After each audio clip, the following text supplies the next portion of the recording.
करती हूँ आप सभी का हमारे YouTube चैनल पुस्तकॉमिक्स पर। आज मैं जिसका इंटरव्यू लेने आई हूँ वो है CS सुनील शर्मा सर। अगर इनकी क्वालिफिकेशंस की बात करें तो इन्होंने बीकॉम कर रखा है, साथ में प्रैक्टिसिंग कंपनी सेक्रेटरी हैं, ऊपर से इनकी LLB भी कंप्लीट हो चुकी है एंड ये अभी करंटली चिरावा के अंडर अपना प्रैक्टिस सेटअप कर रखा है।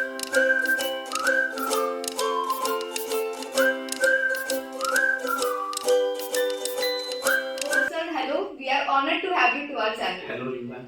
So sir, first question from our side is कि जो बच्चों का रिजल्ट CS में 25 फेब को आया है, तो जो बच्चे कुछ पास हुए हैं तो कुछ फेल भी हुए हैं, तो उनके लिए आपकी क्या एडवाइस है? सबसे पहले तो जो बच्चे पास हुए हैं उनको कांग्रेचुलेशन हमारी साइड से, और जो बच्चों का नहीं हो पाया, फेल हो गए हैं, चाहे एग्जीक्यूटिव हो चाहे प्रोफेशनल हो, उनके लिए ये एडवाइस है कि सबसे पहले तो ये देखें कि उन्होंने जो स्टडी मटेरियल यूज किए हैं वो मॉड्यूल के हिसाब से है, क्योंकि देखिए जो ICSI का मॉड्यूल है उससे बाहर तो कुछ आता नहीं है, कुछ आता है तो प्रैक्टिकल नॉलेज आता है थोड़ा बहुत। तो सबसे पहले तो ये चेक करें कि जो स्टडी मटेरियल है वो ओके है क्या, ठीक है ना, जो नोट्स वगैरह उन्होंने रेफर किए हैं वो ओके हैं क्या। दूसरा ये कि स्ट्रेटेजी तो पढ़ने की है अपनी, उनको भी रिव्यू करने की जरूरत है। एज इट इज अपन फेल हुए हैं तो किसी न किसी रीजन से तो हुए ही होंगे। अगर दोनों ही चीजें अपनी ओके हैं तो तीसरी चीज ये कि जिस टाइम आप एग्जाम लिखने गए उस टाइम अपना माइंड कैसा था। कई बार ऐसा होता है कि जैसे मेरे को सब कुछ आता है, हर क्वेश्चन का आंसर आता है, बट मैंने जो ही क्वेश्चन पेपर देखा थोड़ा दिमाग से आउट हो गया या फिर प्रेजेंस ऑफ माइंड मेरा वहां नहीं था, तो मैं लिख के क्या आया एग्जाम में, लिख के क्या आया, मेरे को सब कुछ आता था लेकिन लिख के ही मैं कुछ गलत आ गया। काफी चीजें हैं जो ये अपने को ध्यान में रखनी चाहिए। पहला तो यही होता है कि अपन ने स्टडी कैसे की है। अगर स्टडी भी अच्छी की है अपन ने, अपने दिमाग भी सही था एकदम लिखने टाइम, तो अपने को ये देखना चाहिए कि भाई और एक मेजर चीज है अपडेट्स। कई बच्चे क्या करते हैं, अपडेट्स को कंसीडर नहीं करते हैं, जबकि ICSI डिपार्टमेंट भी अपने अपडेट्स बार बार डालता रहता है और मार्केट्स में भी अपडेट्स की अवेलेबिलिटी रहती है। जो भी राइटर हैं वो लोग रेफर करते रहते हैं, अमेंडमेंट्स वगैरह जो भी आते हैं उनको रेफर करना चाहिए स्टूडेंट्स को। ऐसा नहीं कि पुराने वाला पैटर्न ही वो लोग फॉलो करते रहे, बस यही है। ओके सर, नेक्स्ट क्वेश्चन ये है कि जो स्टूडेंट्स लाइक CS प्रोफेशनल का क्लियर हो चुका है और उन्होंने अपनी ट्रेनिंग भी कंप्लीट कर ली है और वो चाह रहे हैं कि वो प्रैक्टिस स्टार्ट करें, और चाहे वो कोई भी हो, चाहे वो CS हो, CA हो या CMA स्टूडेंट हो, तो उनके लिए क्या एडवाइस रहेगी आपकी?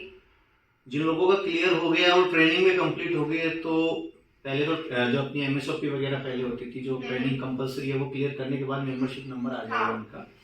उसके बाद प्रैक्टिस के लिए तो ये है मैम कि मेजरली आपका डिपेंड करता है कि आपने ट्रेनिंग कैसे की। आपको जो भी एक्सपोजर मिला, इनकम टैक्स, GST, आपका MCA, जो भी एक्सपोजर मिला, आपने उस एक्सपोजर को कैसे यूटिलाइज किया।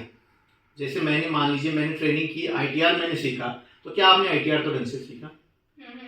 पूरा डिपेंड करता है कि आपकी ट्रेनिंग कैसी थी, आपके पास थ्योरिकल नॉलेज कैसा था, उसके बिहाफ पे आपने ट्रेनिंग कैसे की, तभी तो आप क्लाइंट को डिलीवर कर पाएंगे। कभी क्लाइंट मान लीजिए अपने से कंपनी इनकॉर्पोरेशन करवा रहा है, अपन कुछ और डिलीवर कर देते हैं या टाइमली डिलीवर नहीं कर पाते। ये सारी चीजें अपने ट्रेनिंग पे डिपेंड करती हैं। और थ्योरिकल नॉलेज जो अपने का लिया पढ़ाई के टाइम में, इन दोनों चीजों का मिला जुला सा है। और क्लाइंट्स तो ऐसा होता है मैम कि जैसे आज 1 है, 1 से 10 होते हैं। अगर आपका नॉलेज अच्छा है, आपका काम करने का तरीका अच्छा है, तो आपके 1 से 10 होंगे, 10 से 100 होंगे क्लाइंट। और मेजर बात एक चीज और है यहाँ पे कि आपने जब भी ट्रेनिंग की तो उसके बाद में क्या होता है कि अपडेट्स आते रहते हैं। जैसे कि आज MCA V2 से V3 हो गया है, तो ऐसा नहीं है कि आप अपडेट्स के साथ अवेयरनेस नहीं लेके आए अपने में, या बार बार लॉज नहीं पढ़े। आपकी ट्रेनिंग हो गई है, आपने रिटर्न का टेस्ट क्लियर कर दिया, इसका मतलब ये नहीं कि आपने लॉज को पूरा ज्ञान है। आप बार बार पढ़ें, कई चीजें नई नई अपडेट्स आती हैं और हर केस अलग होता है, ऐसा है नहीं। बस यही है। और ट्रेनिंग तो होती है, मतलब प्रैक्टिस तो जम जाती है। तो सर आपको कितने टाइम हो गया प्रैक्टिस करते हो, क्या रिस्पांस रहा? मेरा रिस्पांस अच्छा है, टाइम तो 2-2.5 साल हो गए हैं, बट रिस्पांस बहुत अच्छा है, लोगों ने बहुत अच्छा रिस्पांस किया है। और कोशिश अभी भी कर ही रहे हैं कि अच्छे से अच्छा कर पाए। ऐसा है, कोई तो परफेक्ट होता नहीं है। और एक चीज और है कि आपका ट्रेनिंग टाइम ही ऐसा टाइम होता है जहां पे आप गलतियां कर भी सकते हैं और सीनियर्स उसको ठीक कर भी देते हैं। जब आप प्रैक्टिस में आ जाते हैं, अगर आपने गलती की है तो आपको भी उसकी सजा भुगतनी है और सामने वाले क्लाइंट और उसकी कंपनी को भी, और रिगार्डिंग जो भी कंसर्न ऑफिसर है सबको उसकी सजा भुगतनी है।